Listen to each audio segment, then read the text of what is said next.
mahifalo zinye aburam ayemeba ayira mehunu bihu akwa ode faso kono mayira ho. Family of the 29-year-old man whose death sparked Tuesday's demonstration in Awoshi says it is yet to come to terms with the loss. We don't want to add to our disability. The road is in a deplorable stage, and then it has been for long that we are talking about the Eastern Corridor Road. So we are pleading to the government, any government, that they should come to the aid of the people in the Volta region and fix the Eastern Corridor Road. And today on Arrival Live, we put the spotlight on Tichiman, Tanoso, a town where vehicles easily run into homes and pedestrians knockdowns are common. Why don't you send me your thoughts? 0244 340437.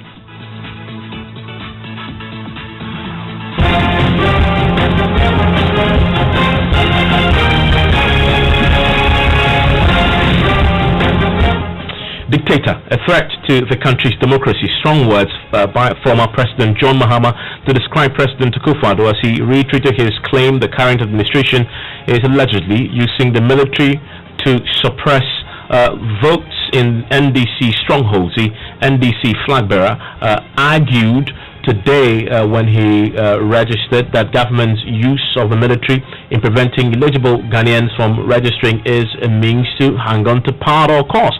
We'll hear more from the ex-president shortly, but his comment come on the back of a press conference organized by the national chairman of the MPP, Freddie Blay, who alleged that the former president is employing inferior communist tactics to undermine the voter registration exercise, and also making several allegations to save face after losing every suit they brought against the Electoral Commission.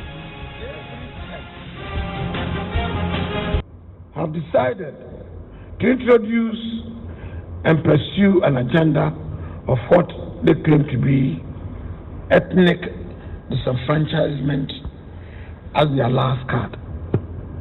Dangerous, I must say. We are calling all the people of this country, and more particularly of the Volta region, where they have particularly targeted, not to allow themselves to be used as political pawns in the dangerous political game by a desperate John Mahama and his followers. Mahama showed very little concern for the people of this region when he had the opportunity as president to impact on the lives of the people of the Volta region. Visited the Volta region, starting with a flower in the K2 South on Saturday 11th July, a trip which took him to Akachi South, K2 North, South Tone, and Ho. We have observed with shock and dismay as the NDC suddenly changed course to spread falsehood that the Akufo-Addo government was pushing an anti-Ewe agenda to disenfranchise people from the Volta region. I do remember when I was a young student, either it was Wole Soyinka or one of the celebrated. Well, that is Freddie Blay. He's the national chairman of the MPP at a press conference yesterday. Well, today, former President Mahama himself has been responding to the MPP national chairman. He had been to Bole today to register in the ongoing exercise, and he had a few choice words for the incumbent party and President Akufo-Addo. And the Akufo-Addo administration is trying our dictatorship. A lot of the things that are happening, closure of radio stations, harassment of journalists, and just recently during this registration exercise, the alienation of people and the questioning of their citizenship, the use of the military to prevent people from registering, it all shows a government that is determined to do everything to hang on to power. President Rawlings was the first president under the Fourth Republic. He ruled this country for 8 years. He handed over peacefully, a peaceful and united country to President Kufuor. President Kufuor was in power for 8 years. He handed over a peaceful and united country to President Mills. I took over in 2012 after the unfortunate passing of President Mills. And I handed a peaceful and united country to President Akufo-Addo. Unfortunately, what nation is President Akufo-Addo going to hand over to me when I take over from him in 2020? We will bring back the peace and unity of this country. We'll make all our people feel that they belong to this country and that some people do not own this country more than others. And so everybody register. Your vote is your power. Let's register and kick out this non-performing government. It's been 8 years of abandoned projects, 8 years of failed promises. One village, one dam has not materialized. All the dams dry up in the dry season. Most districts do not have any factory yet. And yet it's all been propaganda, propaganda, and propaganda. Ghanaians have seen through it. And on 7th December 2020, they are going to exercise their franchise to kick out this government.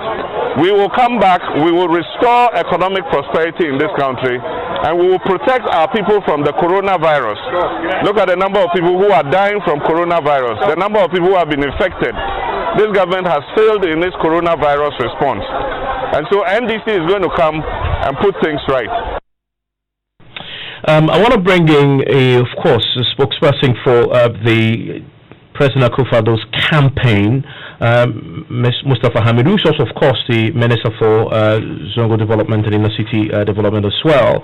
Mr. Hamid, I'm grateful that you could join us here on Newsnight. I'm grateful for the audience, and good evening to you. I mean, as the Commander-in-Chief, with the soldiers and the videos that we've seen, further, you hear criticism from former President Mahama, who himself was once there, that it could only have happened with the President's endorsement and explicit orders. He says those soldiers we've seen in the videos are there with instructions to prevent legitimate Ghanaians from registering.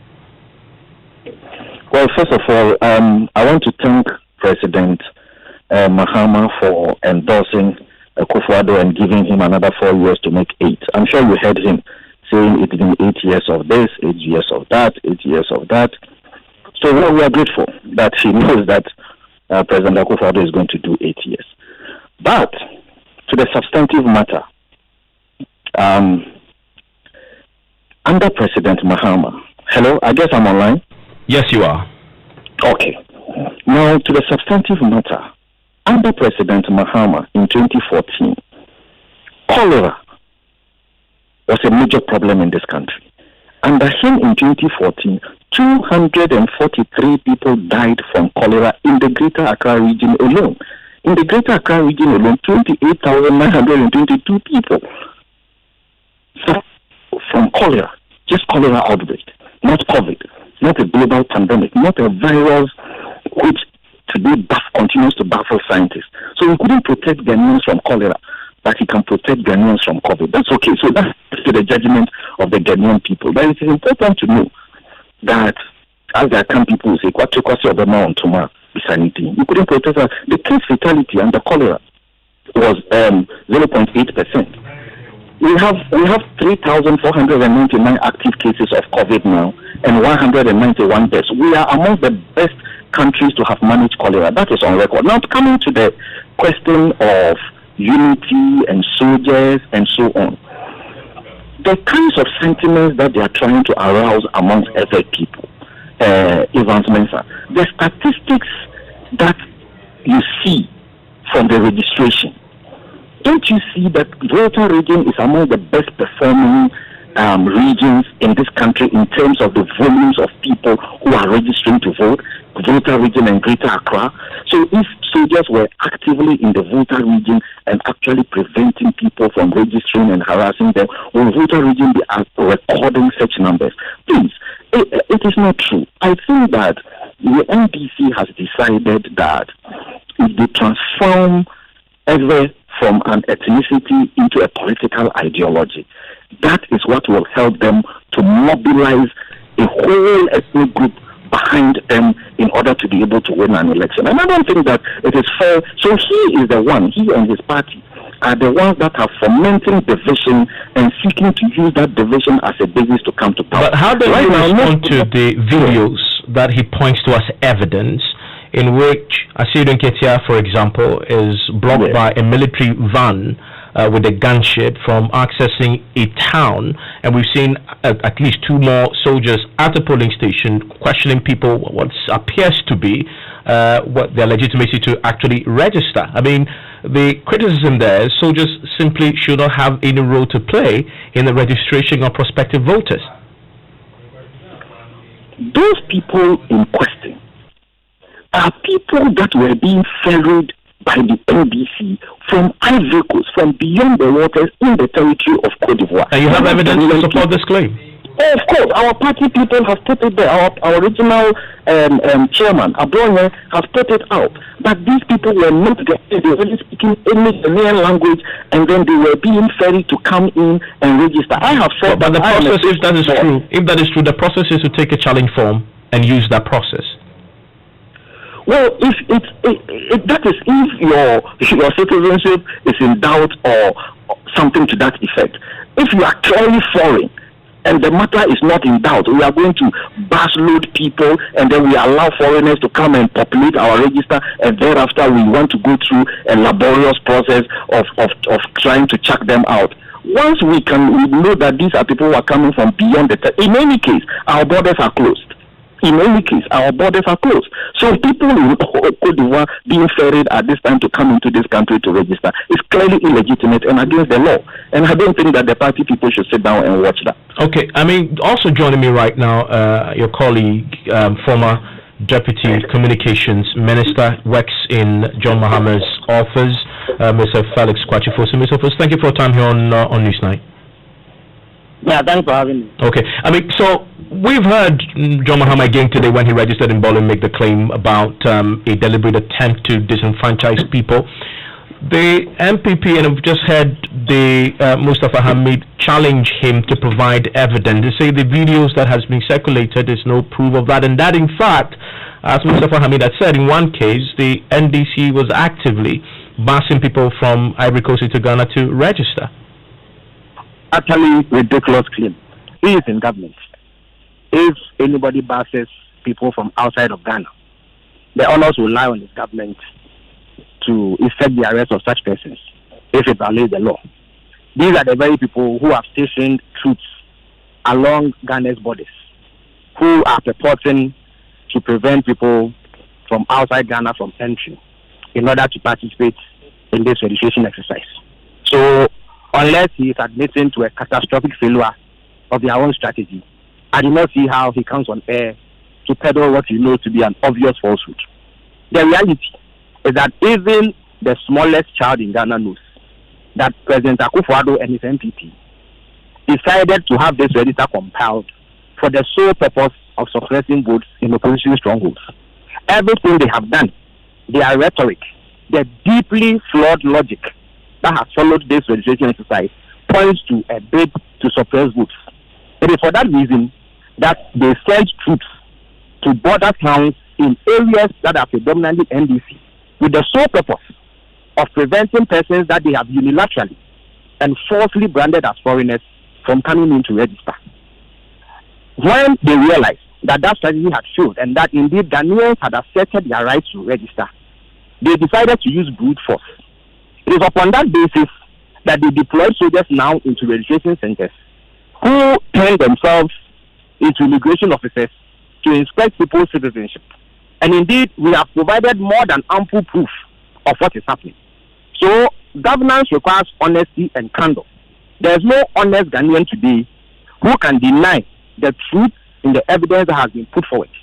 The Akufo-Addo government has simply decided that some sections of Ghanaians must not take part in a democratic exercise, and that they will arrogate to themselves the authority to decide who is Ghanaian or not when they do not have such a mandate.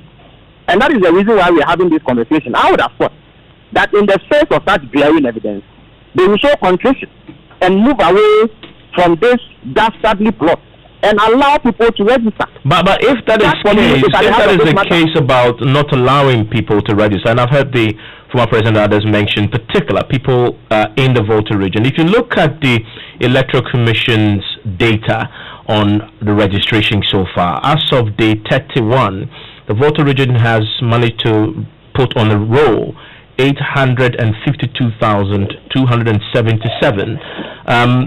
You look at that number, and it appears that, and if you compare it to the rest of the country, it's one of the high registering regions. Well, first of all, the first thing that improves is that it decimates the false claims they were making about the bloated register, because the numbers, as you say, are very close to the 2016 figures. Secondly, it only shows that their strategy has failed, and that despite the attempts to intimidate people, people have resisted them. But it also means that there possibly also no intimidation. If you let me land, please. If you let me land, you gave him ample time. It is because of what they have seen, and the fact that they realize that their strategy has failed, that they have taken it up a notch further to stop people from registering. In the past, they deployed soldiers along the border. Now they have moved them into registration centers. They are following people. But Felix, it also means also one of the possibilities that the allegation of intimidation is actually false. No, but people feel free to register. The allegations of intimidation have been proven. You heard the chiefs in Banda publicly berate soldiers for attempting to stop people from registering. What other evidence do you need? But the soldiers have not been pulled out. The soldiers haven't been pulled out. They have not been pulled out, and yet people are still registering their numbers. So how do you explain that? There are two issues here. The first point is that you are pretending that you are unaware of the evidence of intimidation. You have seen videos of chiefs, opinion leaders publicly state their opposition to what the soldiers are doing. You have seen videos of soldiers mounting heavy weapons on vehicles, standing in front of people who are moving to go and register. That is not their mandate. We have seen videos of soldiers following people into their homes, purportedly to ascertain their nationality, which is not their business anyway. We have seen videos of soldiers who have stopped people sitting in vehicles ostensibly to inspect their nationality. And I'm saying that these provide more than ample proof of a dastardly plot by President Akufo-Addo and his MPP to prevent people who are in predominantly NDC areas from registering. That strategy may have failed in the long run, but it does not mean that it was not hatched. We have seen evidence of it. So the numbers that you spoke about only show that President Akufo-Addo and his MPP peddled falsehood when they claimed that the register was bloated. And two, people, in spite of the intimidation, have been motivated enough to get their names on the register. So it is more about a failed strategy rather than an attempt that did not exist. We need to delineate the issues carefully. I mean, Mustafa Hamid, so at this point, I mean, the NDC says they point to the videos. You say you also have your own evidence. But there are rules and regulations governing the process. And as Felix has said, if indeed what you allege is true, that people were bringing in foreigners into this country, when at the time when we have soldiers, we have immigration officers in their numbers at the borders, also because of COVID, why aren't they being arrested and put before court and prosecuted, and now it's become a subject of political football? Indeed, it is public knowledge and it is on record that a number of them have been prosecuted and sentenced to terms of imprisonment, 2 years with hard labor and etc. etc. It's in the public space, it's in the news, and so forth. Many of these Togolese have been arrested. There was a Nigerian with their gun collaborators. They are all in the circuit court in Kita. So there is evidence that because of the long stretch of border and the porous nature of the border and the fact that people unapproved routes and so on, that people have infiltrated our country to come and register. And that proof is there. So that point has to be made. The fact that they've been prosecuted, they've been jailed and so on shows that these people have always infiltrated our country to register.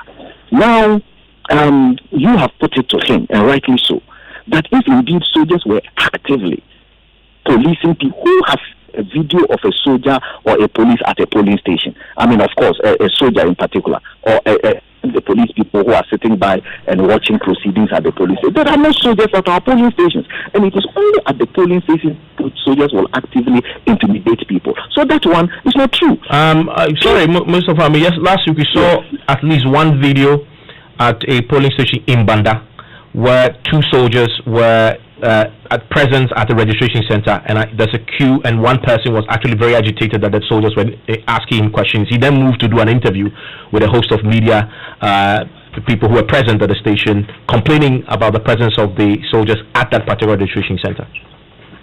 Well, you are the ones that are saying it. I haven't seen that video. In any event, if somebody is wearing a camouflage uniform and is at a polling station, you are the one who is alleging that he's a soldier. The soldiers have their name tags on their breast pockets and so on, and they have their fields of assignment. So if somebody is alleging that soldier was there, you should tell us that Lance Corporal so and so was at this station. You won't just go and do a video of somebody camouflage and standing at a polling station and getting me to believe that that is actually a real soldier who is at 3 p.m., 2 p.m. or 6 p.m. We won't take that one. Now, with regards to the Banda matter, the two parties have told you that there was an agreement between them that people were not going to go across the river and go and bus people into the constituency to reach, and they signed an agreement to that effect. So if the NDC was seeking to violate the agreement that they signed and going beyond the river to go and bus people and come, they had every legitimate right to stop them from doing so. Take the law into their own hands? You are proposing? No, you are saying that there were security people who were stopping them, and that the security people did not have a right to stop them. But these security people were witnesses to the agreement that they themselves called the security people to come and witness, and said that they can enforce it if they violated it, and the NDC went ahead to violate it. In any case, I have also seen videos on WhatsApp and so on. If you haven't seen, I'll say to you after the interview, of one gentleman, Tokonu Gabriel Afepi, who is an elder from Sogakope and lives in Banda. And he is also saying that it is not true that elders in Banda are being prevented from registering, and that they are all here, and that the people, indeed Ivorians, who had gone and been banned by the NDC to come into Banda to register. So that's the point that we're taking. Elders living in Tamale, in Wa, in everywhere, nobody living outside the coastal region has complained about anything. But this grand NDC strategy of trying to go in West Volta region to go and shape up ethnic sentiments in order, because they allege that in 2016 part of the reason they lost is that there was some apathy in Volta region. So this time, to prevent the apathy, to shape ethnic sentiments and get people to mobilize the ethnicity of the people into an ideological political movement in order to be able to win an election. I mean, that's one. It's something that we've all seen. Mr. Amik, just a second. Felix, do you accept the criticism, allegation that you are whipping ethnic sentiments as a political strategy? President Akufo-Addo, his senior minister, several leading figures in the MPP are on record to have engaged in tribal rhetoric, ethnocentric rhetoric. Indeed, as for the senior minister, he believes that if you do not come from a particular part of Ghana, you cannot have started the leadership of this country. So there is no dispute who between the two parties has inclination for tribal politics. But when it is the case that a government targets a group of people for special mistreatment on account of the fact that they vote for a particular political party, every Ghanaian deserves the right to voice concern and condemn the actions of government. Doing so is not the same as fanning tribal sentiment. So essentially what has happened is that those who are abusing the rights of citizens of Ghana and seeking to prevent them from registering and voting on account of where they come from or where they reside in the country are turning around to accuse those condemning that action of whipping up tribal sentiment. The MPP is known for the sort of things that they say about certain people. They have an MP who in the past called for a certain tribe to kill people of Ewe and Gai extraction. He is a member of their party. They celebrate him. So they have not shown any remorse. They have not shown any contrition in that regard. On what basis do they come and accuse the NDC of same? When all we have done is to accept the rights of every Ghanaian to register. And indeed, the numbers that you yourself alluded to earlier goes to show that the accusation that people come from Togo and elsewhere to register is completely false. They have stationed soldiers at the borders, but it is a case that nobody is crossing to come and vote. The people who are voting are Ghanaians who live here or have gone further afield to engage in some trade and have come back to register. They themselves have not been able to show any proof. He speaks about some people who have been prosecuted. Over 15 million people have registered. Now, if you have 1, 2, or 3 people who are said to be Nigerians or Togolese who have been arrested and prosecuted and convicted, even that if that were to be the case, how does that prove that the NDC or any other party brings foreigners en masse to register?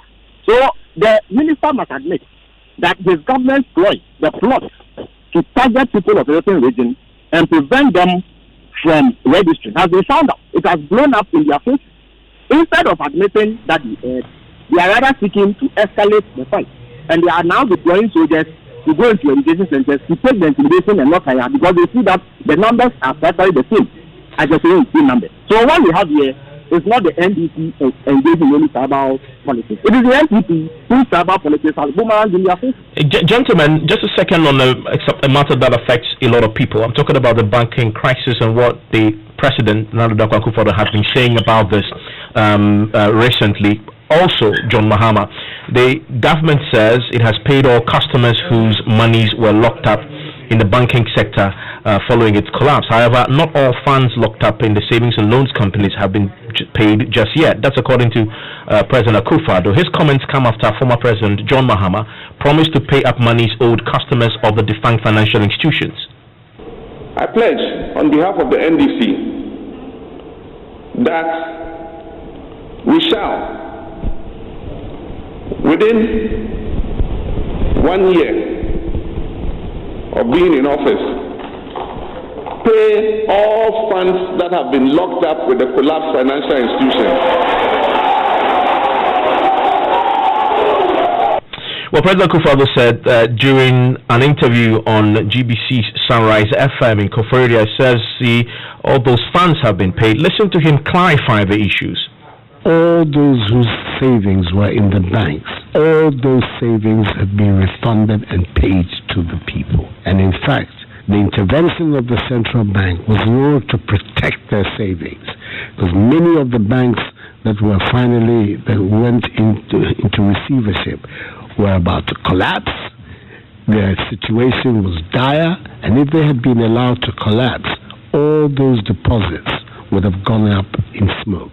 As far as the microfinance and savings and loans institutions are concerned, 98% of the deposits of the funds have also been paid. There is still a balance. The receivers, NIPA and the others are working on it, and I believe NIPA has gone so far as to say that by the end of August, all of them will have been paid. I still have very quick comments. Felix is with me on the line still. Felix, so the president says for banks that went under, all those who had their funds there, they've been paid. For microfinance, they paid 98%. So when the former president said, I would pay up, what was he referring to? Those whose monies are locked up in these institutions say otherwise. On a daily basis, you hear them lament and hold protests and say that they've not been paid. But whatever the case is, the narratives are very clear. We in the NDC are saying that President Akufo-Addo is supporting to have paid people. In some instances, he's giving them a fraction of their monies and issued 5-year bonds to them. In other words, the government intends to pay the monies over a 5-year period. We have said that we will pay all outstanding amounts within 1 year of coming into office. So the choice could not be clearer going forward in this election. Those whose monies have been locked up are the choice between a president who is saying something that they themselves dispute and is seeking to pay them over 5 years, and another candidate who is saying that I will pay you within a year of coming to office. I believe that the latter makes sense.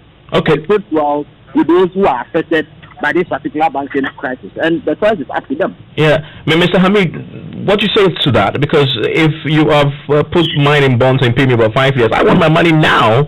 The argument is that is something that I'll be more inclined to accept than your installment payment, which you are sort of rolling out. The president says all, but in physical cash terms, not everybody has received cash, correct? Well, the president has said to you that 98% of the people have paid.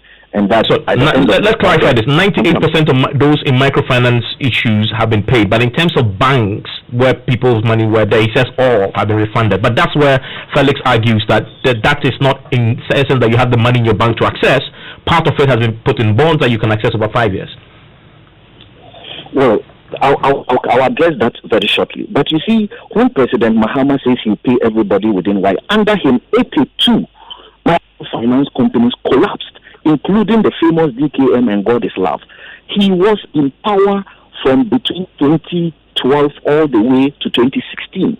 And for 4 years, he never paid a dime to these people. So we are back to the same account proverb that says that Kwasi Obama Ontuma Abisandin. How come that 82 financial institutions collapsed under you? You couldn't save them. You couldn't pay a dime to their people. And this time, when you come within 1 year, you are going to be able to do magic and pay the people. It's all a ruse. And I think that the Ghanaian people have seen it before. That's why we have said that this competition is a very simple one, because these two presidents have been in office before. They have records to which we can ask. So we will ask John Mahama, how come you couldn't pay when you were in? So by what magic are you going to be able to pay when you come in 1 year? When we came to inherit all the collapsed institutions that you and have been able to pay 98% of it. Mr. Habib, I'm grateful that you joined us on Newsnight. Also, Felix Kwachifosu, he works in the office of the former president and is a former communications minister. Let's do business now, and George is here with the latest. Hello, George. Hi, Evans. And coming up in business, MTN introduces additional measures to help protect its mobile money platform against activities of fraudsters, and Ghana's at-scale service optimistic results of business tracker survey should actually shape COVID-19 related policy response. The business news on Newsnight is brought to you by MTN Business. Welcome to the new world of business. Kingdom Books and Stationery, your number one-stop shop for all your office essentials. And First National Bank. We are the bank that understands your business. First National Bank. How can we help you? So everyone says I'm a Kosia filler, but it's not like I'm nosy or go out to find out the latest filler. It's just that I get 50 megabytes of data free after paying for only the first minute of every call. And so I just keep discovering stuff minute after minute. That's how come I was minding my business, scrolling through my timeline, and I found out Coco has a new baby. Oh, and lastly, I learned Ken won the lottery. You see, Ken is my brother's friend. So hello, look who's about to roll with the rich and famous. Enjoy even more value with MTN Free After One. You only pay for the first minute of your call on MTN Free After One, and the rest is free. Plus, you enjoy free 50 megabytes worth of data to browse your favorite sites. Compare where, compare there. So dial *315# to sign up. We day for you everywhere you go. Terms and conditions apply.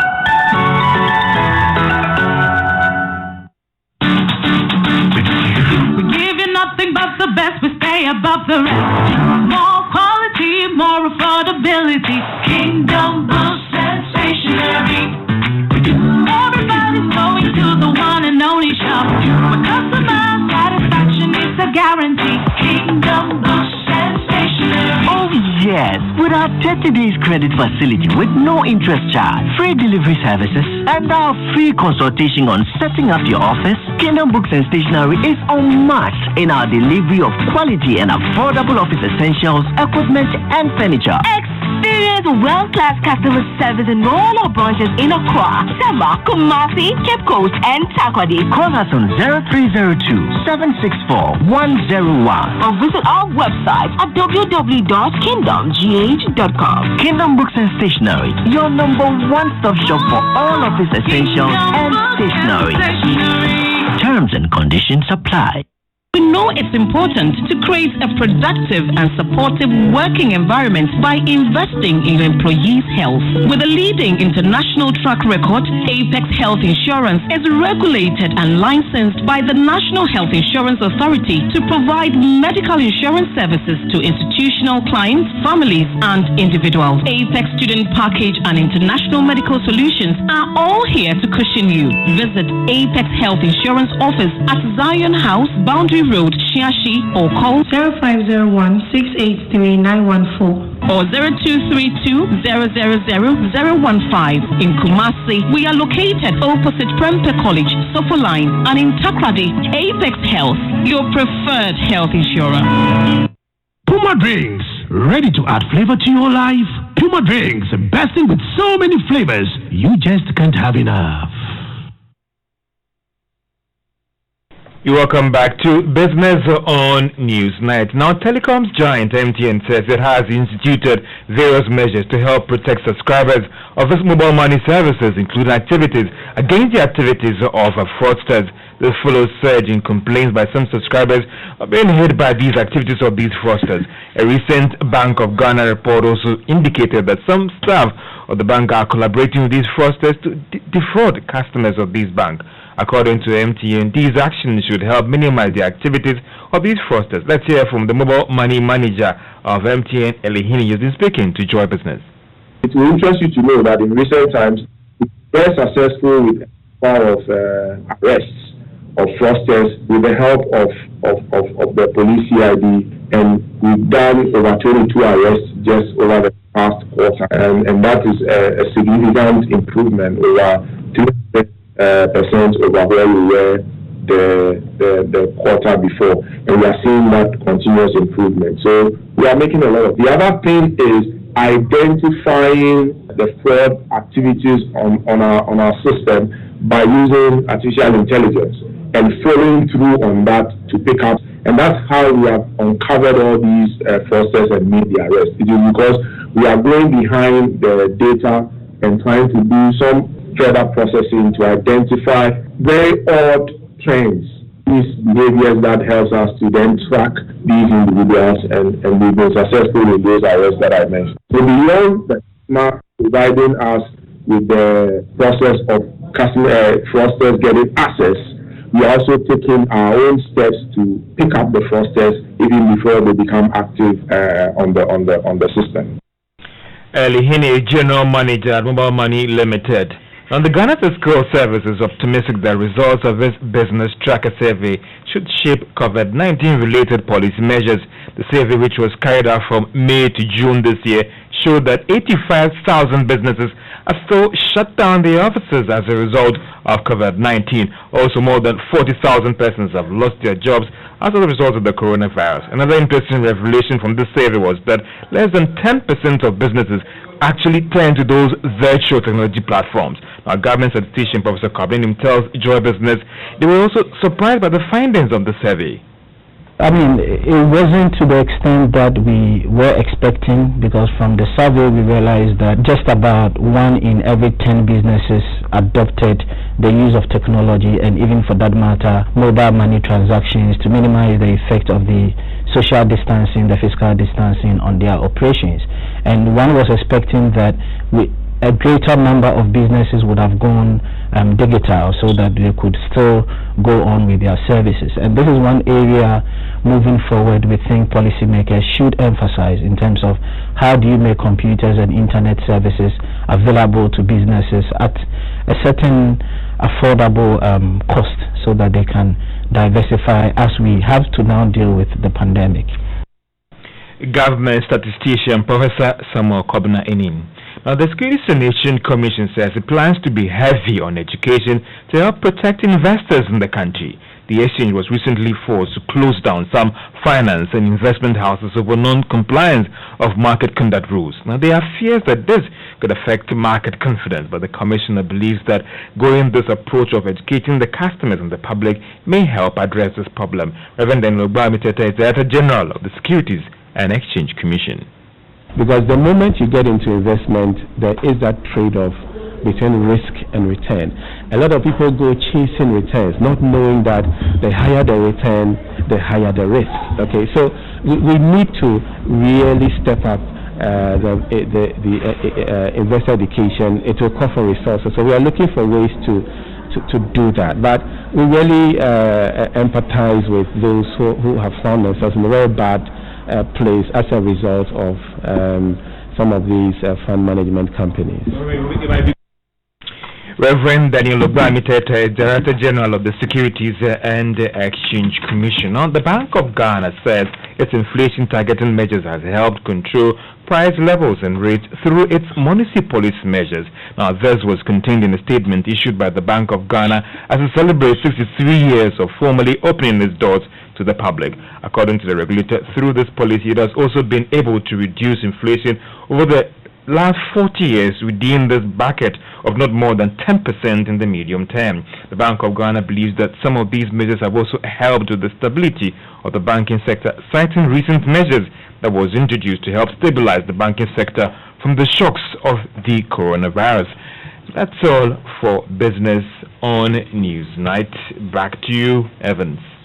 George, thank you very much. And there's no way you'll run out of things to do during this lockdown because Vodafone has got you sorted with too much data. Now double the data at the same price. So whether you are taking an exciting masterclass or binge watching Netflix series or bringing a party to Zoom, you now get too much data for the day and too much bonus from midnight till 4 a.m. That's even more fun and way more than you are paying for. Just dial *700# to get 3 GB data for 10 CDs, 8 GB data for 20 CDs, and 20 GB data for 50 CDs bundle. Stay home, stay connected with Vodafone because with too much data, there's almost nothing you can't do. Ready? Hello. Why you bed? It's 5 a.m. Of course I bed. Lockdown. Guy, some series that they watch for Netflix. Too much. You woke up to come in. Which can wake up? I've been watching from last night too. you have data, eh? Vodafone Adaroma. The too much bundles. Now be too much. See, Jock, make an ad squealer to the Skype call, then buy you guys a story. Too much data is now double the data at the same price. So you can stay home and stay connected on Vodafone with too much data for the day and too much bonus from midnight till 4 a.m. That's double Ankasa. Terms and conditions apply. Dial *700#. Subscribe now. Ready? Hey, I say, mix the cement in correct proportional. Hey, contractor. Hey, Bagani, what's your soul? Yeah, Malande. Sorry, I say. With your 10 year of return, Ankasa. Hey, contractor. A danya wasting ye. Hey, what was wrong with me feeling too much? Who project here? My friend Gassem from top to down. If you are a Gassem. Hey, yes, solid pa. Hey, you see Gassem, man. If I suppose no one do. On your quality, no question. Extra Gassem cement biara. I will cook a crab bee. Over 5,000 plus communities. And a Gassem, I donations. SEC schools, I built a clinic. Now, what a packaging now? What's Sadara and environmentally friendly? Never compromise on quality. Choose the value Gassem offers you always. Gassem, the nation builder.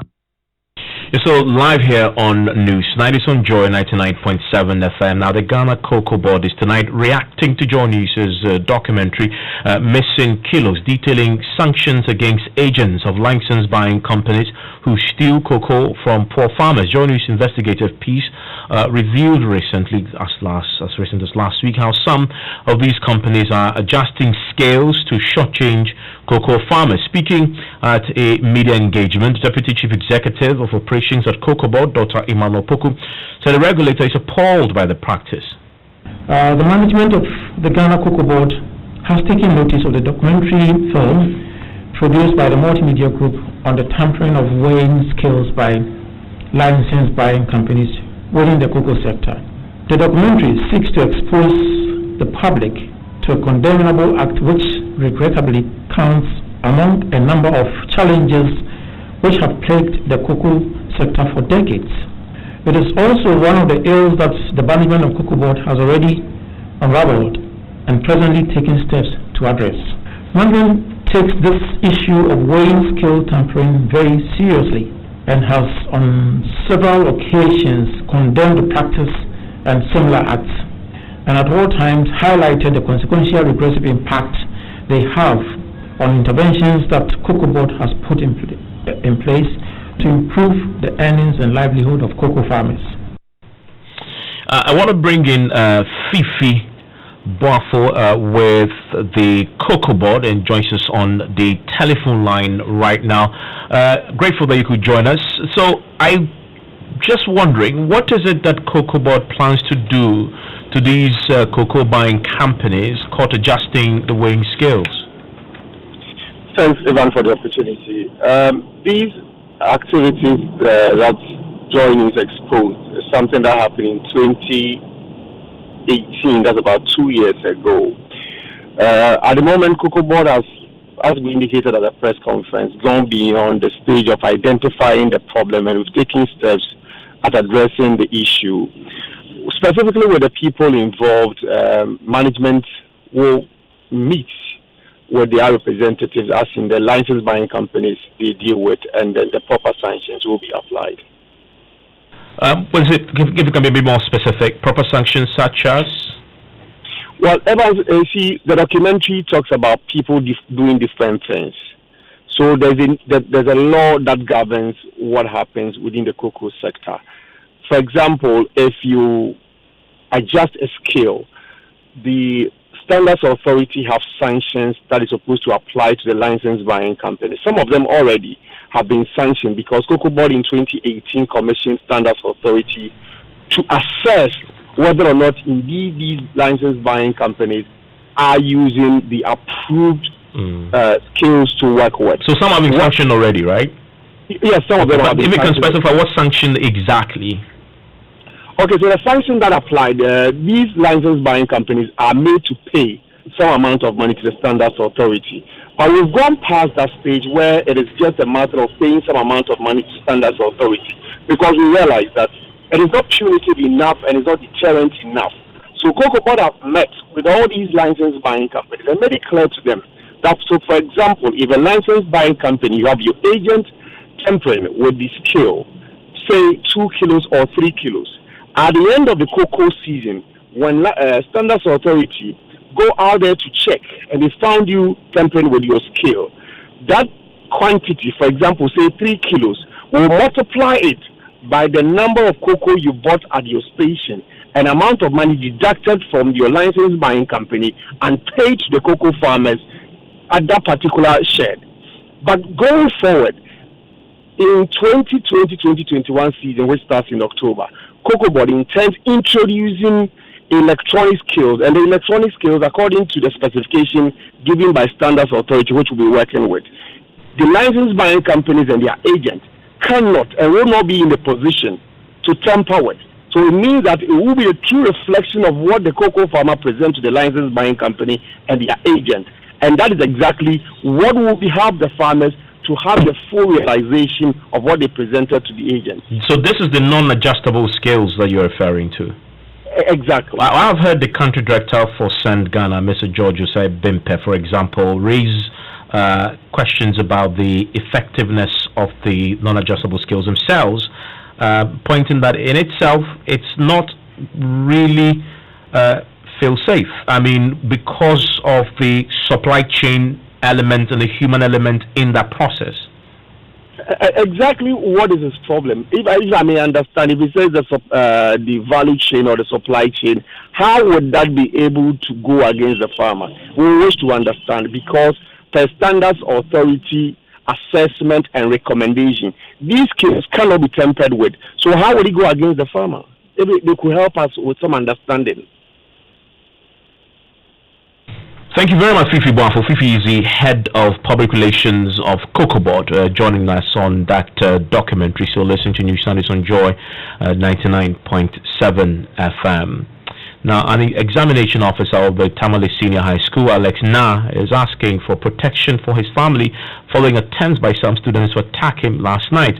He tells Joy News his only crime was not to allow the students cheat during the integrated science paper on Monday. Now, some final year students numbering about 100 yesterday mobilized to attack him at home. In an interview with Northern Regional Correspondent, Mr. Na said he would want the police to protect his family until the exams are over. Yes, the Irish students of Tamale Senior High School came to attack the exam officer of the school in my house. Just that, unfortunately, they were stopped on their way to my house by the senior house master and other senior members of the school. When I was spoken to, and then they moved back. Afterwards, the headmaster also came and spoke to them.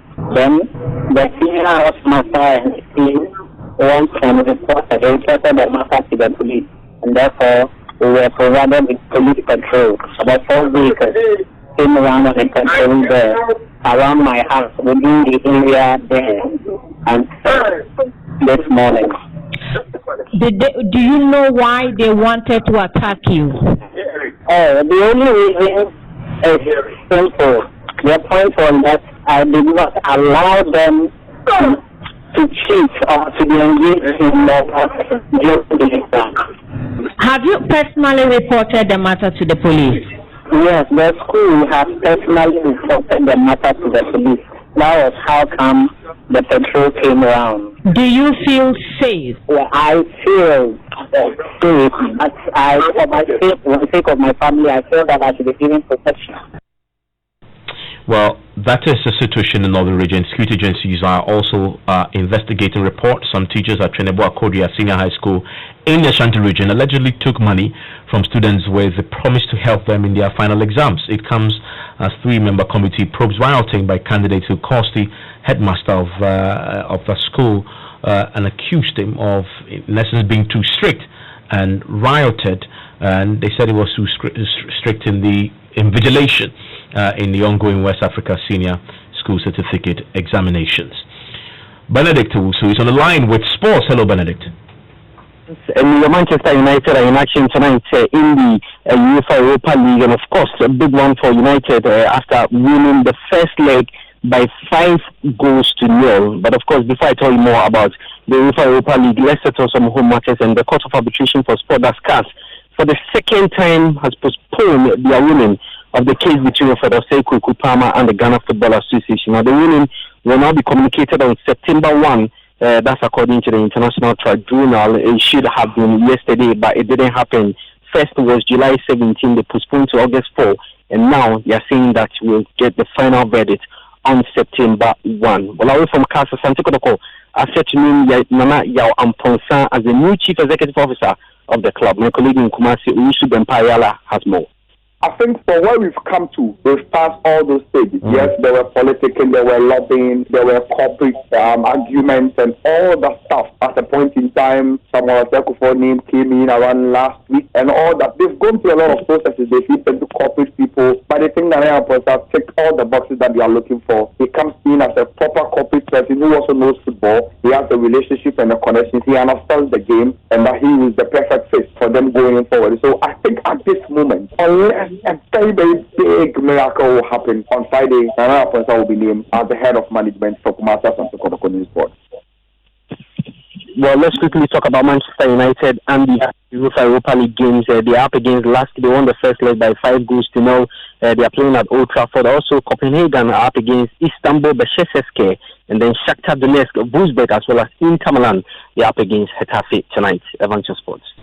Benedict, thank you very much. And time now for our Arrival Live campaign is brought to you by Toyota and Bedrock Insurance. We head to Chiman Tamoso in the Bono East region, where residents are unhappy about the notoriety the town is gaining for being one of Ghana's high pedestrian knockdown spots. My colleague Seth Kwame Boateng visited the town where vehicles easily run into homes. Here's his report for our Arrival Live campaign today. At least 2 indigents from this town are crushed and killed every year right here in Tanoso. The Sanahine of this town, Nana Enchibu Siako, has witnessed some of these knockdowns. People get crushed here and die just like that. A young graduate from the University of Cape Coast awaiting his posting was hit and killed instantly. Too many avoidable deaths are being recorded here, and residents are not happy about it. Samuel Yao Yabua is the assemblyman here. Anyone hit by a vehicle here dies instantly. The drivers really speed, so people just die. Residents have an idea as to why some of these highly preventable fatal accidents happen. They do not follow nor respect the road regulations. They do not slow down at all.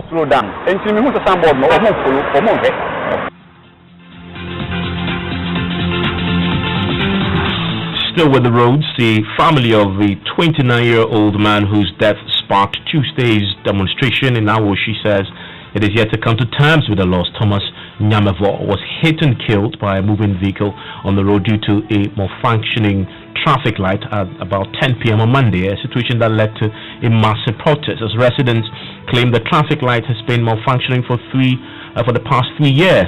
Grandmother of the deceased, Veronica Nyamavo, is pleading with government to fix the traffic light, as she claims she was also knocked down a week ago. Remember, Arrival Live is always brought to you by Toyota and Bedrock Insurance. My name is Evans Mensah. Enjoy the rest of your evening.